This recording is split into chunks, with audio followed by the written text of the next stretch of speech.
Welcome to the deep dive. Hey there. So today we're jumping into a pretty interesting YouTube video. It's called Non-Guru Explains How to Make $100K with No Money, Ads, or Followers. Right, the one from the Dan Does Talks channel. It dropped, what, May 13th, 2025? Throws down a bit of a challenge, that title. It really does. And that's our focus for this deep dive, getting under the hood of how this creator says they built multiple income streams. Yeah, mainly this computer building business, but crucially linked up with YouTube and the whole Amazon system.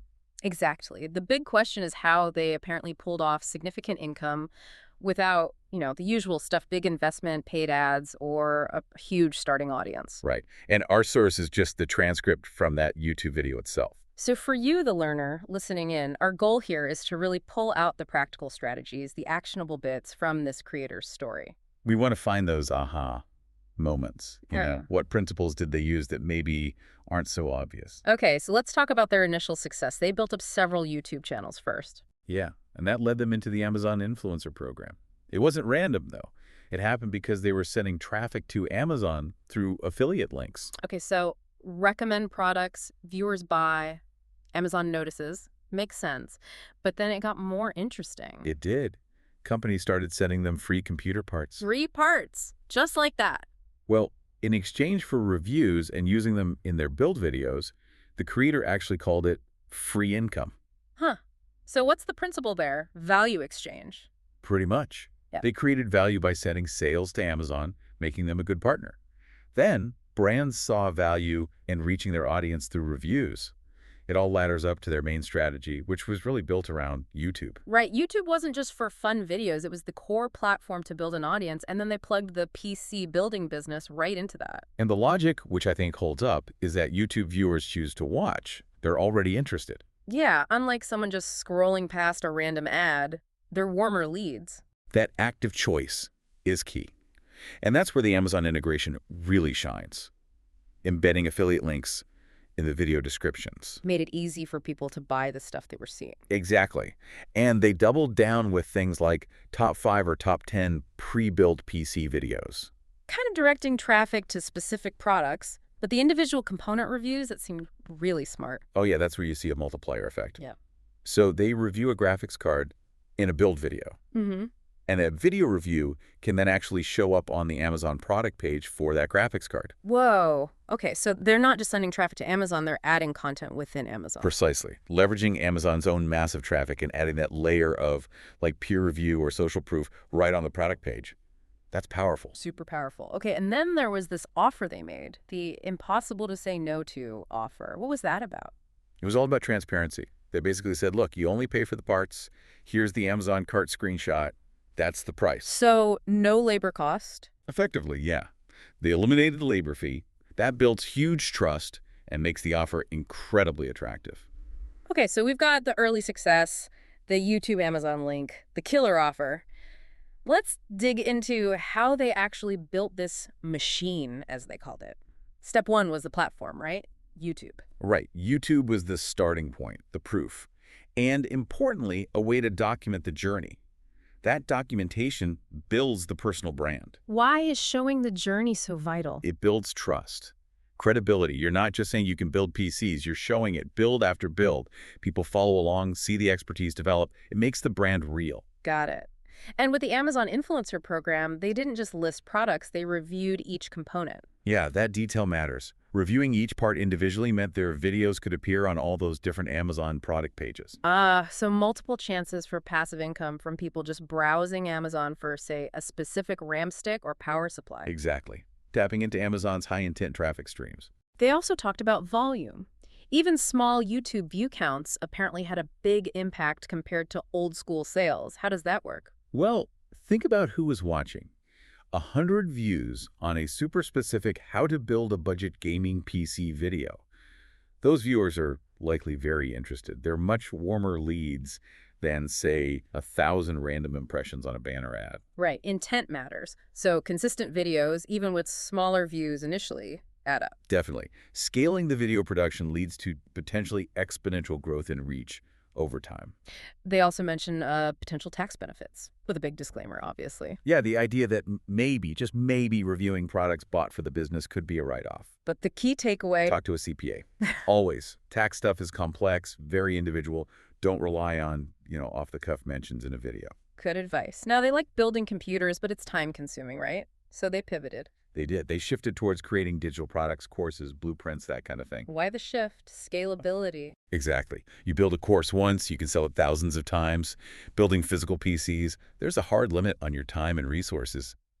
Digital products offered, as they put it, more peace of mind, less direct time for money trading. And selling those products required a specific kind of audience, not just any followers. Right. They focused on building an organic audience, people genuinely interested in the topic, through YouTube, maybe communities, not just chasing followers for entertainment's sake. What's the distinction there? Intent again. An audience built around shared expertise or interest is way more likely to buy related digital products than a general entertainment audience. It's about building a real community. Okay. They weren't so keen on TikTok Shop, though, called it a casino of income. Yeah, they saw it as potentially quick money, but maybe not sustainable, like chasing views and trends rather than building a lasting asset or audience. They questioned the long-term brand recall for TikTok influencers.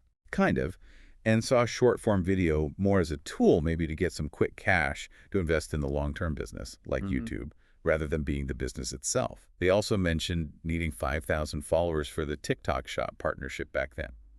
Makes sense. So what about the physical computers they did build? How did they manage inventory? Smart move here.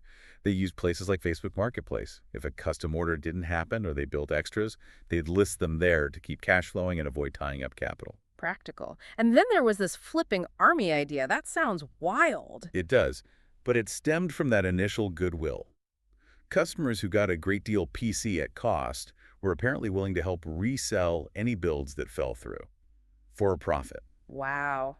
That really speaks to how good that initial offer must have felt to people. Totally. It shows the power of that undeniable offer. It didn't just attract buyers, it created advocates, people invested in helping out. And they said that principle, the undeniable offer, wasn't just for customers, but also for brands giving free parts or sponsorships. Yeah, it's about creating that win-win, providing so much value that partnering up becomes a no-brainer for everyone involved. Building leverage, basically. Yeah. They use the phrase outwork, outsmart, outlast. Right. It's not just about working hard, but working smart strategically.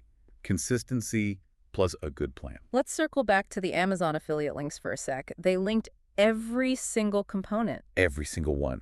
The benefit there is Amazon's cookie system. Someone clicks your link for a CPU, maybe they don't buy the CPU right away, but they buy a keyboard and a mouse later that day. You still get a commission?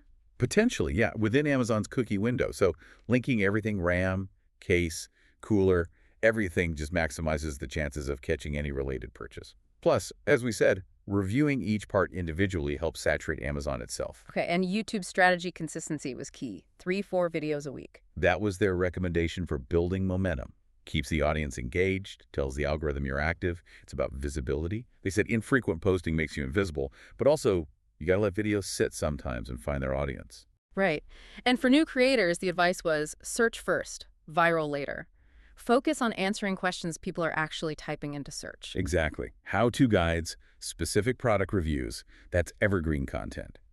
It attracts viewers who are looking for that solution, often with an intent to buy or act. More reliable than trying to guess the next viral trend. Much more reliable for building a foundation and actually making sales, especially early on. Trend hopping is risky and the audience might not stick around or buy anything. And getting people to click titles and thumbnails. What was the advice there? Titles need curiosity and clarity. People need to know what it's about, but also be intrigued. Thumbnails, high contrast, maybe show some emotion. Make it pop. They mentioned vidIQ, the free version. Yeah, as a tool to help analyze what titles work, find keywords, basically optimize for the click. But the core philosophy wasn't hard selling, right? Every video must sell without selling. That's the elegance of it. The content itself, building the computer, explaining the parts, demonstrates the value and expertise. That is the selling. So how do people actually buy or connect? Simple. Affiliate links in the description for parts, clear info on how to contact them for a custom build, also in the description, and importantly, FTC disclosure for the affiliate links builds trust. keeps you compliant. It seems like it all ladders up to personal branding being the real long-term asset. Absolutely.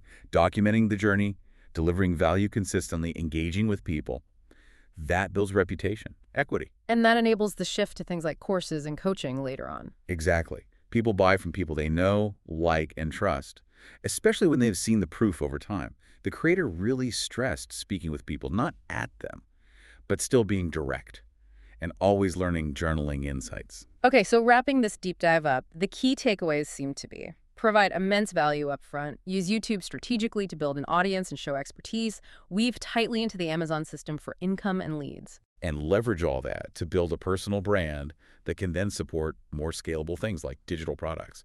That impossible offer and the flippin' army are just really cool examples of that value-first thinking. Right. So the final thought for you, the learner listening in, think about your own skills, your passions. How could you start documenting your journey? Yeah, how could you offer undeniable value in some way?